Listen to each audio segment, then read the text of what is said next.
Hello everyone, welcome back to अविसॉज English. So student, आज आपण 9th क्लासमधील lesson the fall of Troy यातील पार्ट 1 बघणार आहोत. चला तर मग सुरू करूया. The Iliad is the story of Ilium or Troy. तर इलियड ही इलियम किंवा ट्रॉय याची स्टोरी आहे. आता हे ट्रॉय काय होतं? A rich trading city in Asian minor. तर एशियन मायनरमधील रिच ट्रेडिंग सिटी, रिच म्हणजे श्रीमंत, ट्रेडिंग म्हणजे व्यापारी.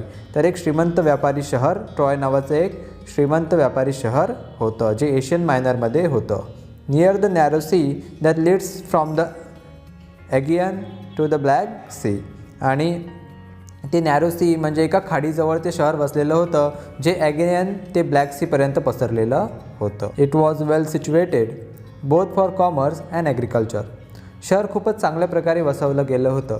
जसं की कॉमर्स म्हणजे व्यापार आणि ॲग्रिकल्चर म्हणजे शेती, दोन्हीमुळे ते शहर फार समृद्ध झालं होतं आणि अगदी योग्य, दोन्हीसाठी अगदी योग्य जागेवर ते वसवलं गेलं होतं.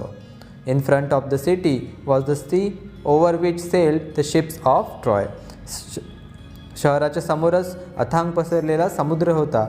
त्यातून ट्रॉयमधले जे शिप्स आहेत म्हणजे जहाज आहेत ते सेल करायचे, म्हणजे ते इकडून तिकडे प्रवास करायचे. Carrying goods and grains. आणि ते आपल्यासोबत धान्य आणि गुड्स म्हणजे सामान यांची व्यापार यांची ये जा करायचे. म्हणजे समोर समुद्र असल्यामुळे ट्रॉयला एक बेनिफिट भेटलं होतं की ते जहाजातून समुद्री मार्गे व्यापार करू शकत होते. At the back rose the high peak of Mount Ida. आणि शहराच्या मागच्या साईडनं माउंट इडा म्हणजे इडा नावाच्या पर्वताचे उंच उंच कडे होते. From which flowed many rivers and streams. आणि त्यातून बऱ्याच नद्या किंवा झरे वाहत खाली यायचे. The valley amongst the hills were well watered and fertile.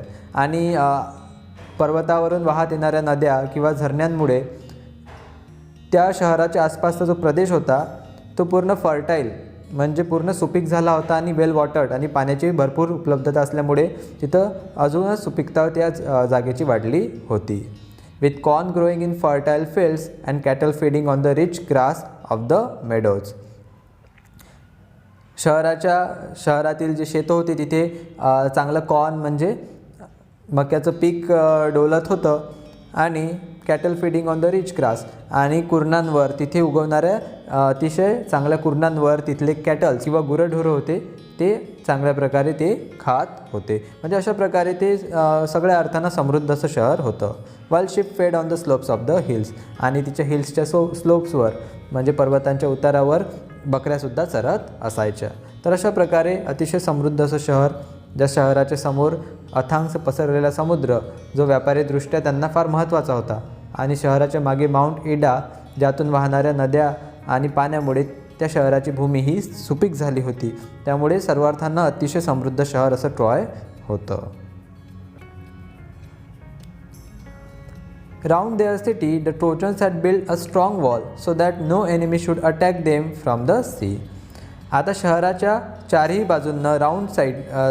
बाजूंनी ट्रोजन्स म्हणजे ट्रॉयमध्ये राहणारे जे लोक होते त्यांनी एक स्ट्रॉंग वॉल, एक मजबूत अशी भिंत बांधली होती. So that no enemy should attack them from the sea. त्यामुळे समुद्रामधून कोणीही शत्रू त्यांच्यावर हल्ला करू शकत नव्हता. The wall was so broad that people could stand and sit and walk on it. आणि जी भिंत होती ती एवढी अरुंद होती की त्यावर लोक चालू शकत होते, बसू शकत होते आणि झोपूसुद्धा शकत होते. तरी चांगली अरुंद अशी भिंत ती बांधल्या गेलेली होती. The great gates stood open and people could go to the sea shore outside and come in as they please. तर त्या शहराचे दरवाजे नेहमी ओपन म्हणजे उघडे असायचे. त्यातून मग शहरातील लोक बाहेर जायचे, समुद्र किनाऱ्यावर जायचे, आणि जेव्हा त्यांचं मन भरेल तेव्हा ते वापस यायचे. But in time of war the gate would be close. पण जेव्हा युद्ध व्हायचं किंवा युद्ध असायचं तेव्हा ते जे गेट्स होते, जे दरवाजे होते शहराचे, ते पूर्णपणे बंद असायचे. And then the city was like a strong fortress. आणि तेव्हा ती सिटी एखाद्या किल्ल्यासारखी मजबूत असायची. Quite safe from all attack, protecting by the wall surrounding it as well as by the hills behind. आणि ती सर्वार्थानं आणि ती सगळीकडूनच अतिशय सेफ असं ते शहर होतं फ्रॉम ऑल अटॅक्स, म्हणजे कुठलाही अटॅक झेलू शकणार असं ते शहर होतं. Protecting by the walls surrounding it, आजूबाजूचं जे वॉल्स होत्या, जे भिंती होत्या त्या तर त्या शहराला प्रोटेक्ट करतच होत्या. As well as by the hills behind, आणि शहराच्या मागे जे उंच उंच डोंगर होते त्यामुळे सुद्धा शहराचं रक्षण होत होतं. तर अशा प्रकारे अतिशय वेल सिच्युएटेड शहर होतं.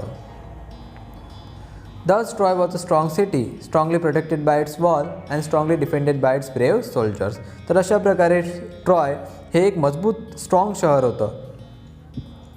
ते आपले वॉल्स म्हणजे आपल्या ज्या शहराच्या भोवती भिंती असतात त्यामुळे तर प्रोटेक्ट झालेलंच होतं, पण त्यासोबतच अजून एक फायदा काय होता, अजून एक महत्त्वाची गोष्ट काय होती, इट्स ब्रेव्ह सोल्जर्स, त्या शहराचे शूर सैनिक, ते सुद्धा त्या शहराचं जीवापाड रक्षण करत होते. But all the kings and heroes of Greece had declared war against the Trojans. पण अचानक असं काहीतरी झालं की ज्यामुळे ग्रीस या देशातील सर्व राजे रजवाडे यांनी ट्रॉय म्हणजे ट्रॉय नावाच्या शहराच्या विरुद्ध युद्ध सुरू केलं. बिकॉज पॅरिस हा अ प्रिन्स ऑफ ट्रॉयचा एक प्रिन्स होता, राजकुमार होता, आणि त्यांनी had persuaded Helen wife of Greek king Menelaus to elope with him. त्यांनी ग्रीक किंग म्हणजे ग्रीकचा राजा मेनेल्युअस याची जी पत्नी होती हेलन, हिला आपल्यासोबत पळवून आणलेलं होतं. He had brought her to Troy, तो तिला ट्रॉयमध्ये घेऊन आलेला होता. The Greeks wanted to take revenge on Troy for the wrong done of Menelaus. आणि ग्रीकमध्ये राहणारे इतर राज्यसुद्धा जे होते त्यांनासुद्धा मेनेल्युअससोबत ते झालं ते त्यांना चुकीचं वाटत होतं, आणि त्यामुळे त्यांनीसुद्धा मेनेल्युअसला साथ दिली आणि ते ट्रॉयकडे बदला घेण्यासाठी आले. They sail to Troy and let siege to the city. ते समुद्रमार्गे ट्रॉयमध्ये आले आणि पूर्ण शहराच्या भोवती त्यांनी आपलं वेढा टाकला.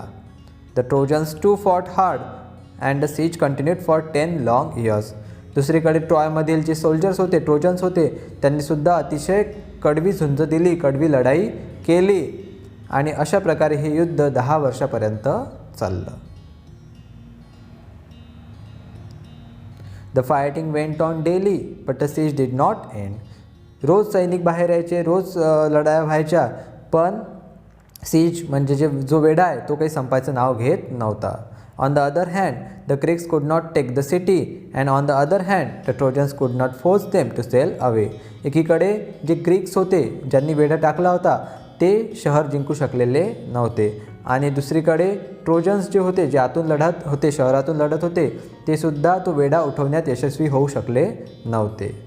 Every day the Trojans came out to of their gates and the Greeks came out of their tents and ships. रोजच्या रोज ट्रोजन्स आपल्या गेट्समधून बाहेर यायचे आणि ग्रीक्स आपल्या टेंट्समधून आणि आपल्या जहाजांमधून बाहेर यायचे. अँड फायटिंग वेंट ऑन, आणि रोजच लढाई चालायची.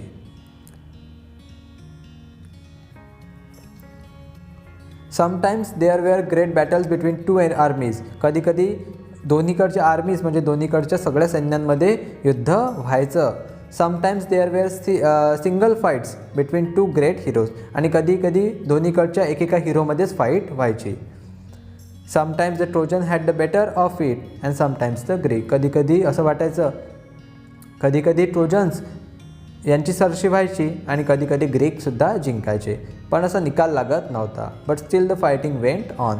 पण तरी युद्ध चालूच होण्याही एका साईडने निकाल लागत नव्हता.